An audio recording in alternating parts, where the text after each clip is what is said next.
This is my new puzzle, Threaded Loops. So as you can see, it's a 2D puzzle with these sliding parts that are colored, and you've got these tiles here that tell you, where each one goes. This would be solved, of course, and these pieces can slide around these two loops here, with unique added element of this threaded sort of helix piece here, which is actually how you manipulate the puzzle. So you can't move these on your own.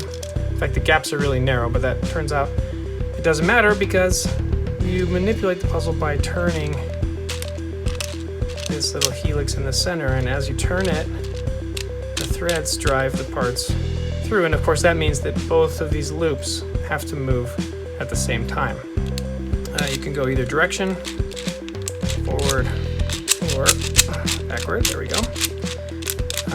And then one last element to allow you to scramble the puzzle is that these sides here, you can see there's one extra, can slide and swap.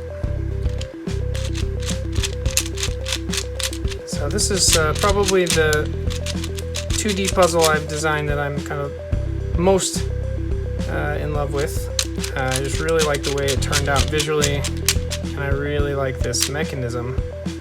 It feels really satisfying to play with, both the sliding and the turning.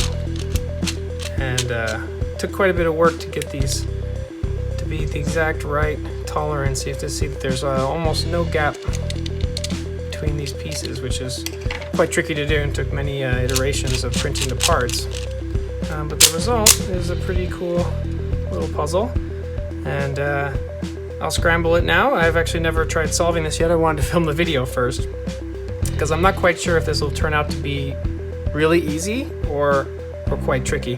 One thing is that there's 4 along these center row columns here, but the corners have 5 parts. So we have like a strange ratio of parts of 4 to 5, which means, for example, like all these blues here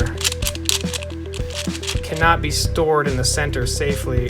I'm always going to break them up when I move. Of course, the opposite is good, where the center parts can be fully stored in these corners. So I'm not quite sure how that's going to turn into the solve, but let's take a look at what this would look like scrambled.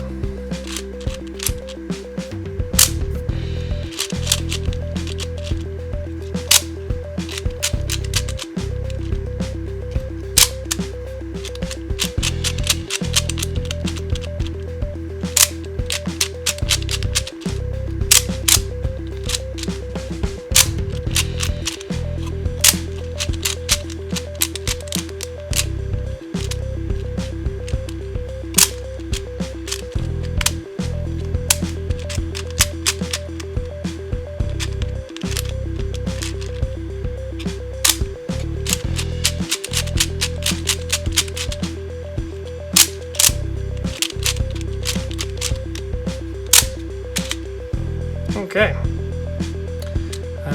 Luckily I've got this on tape, so you can bet I'm going to watch this in reverse and undo what I just did before I try truly scrambling it and playing with it for real. But this has been Threaded Loops, a unique custom puzzle. Thank you for watching.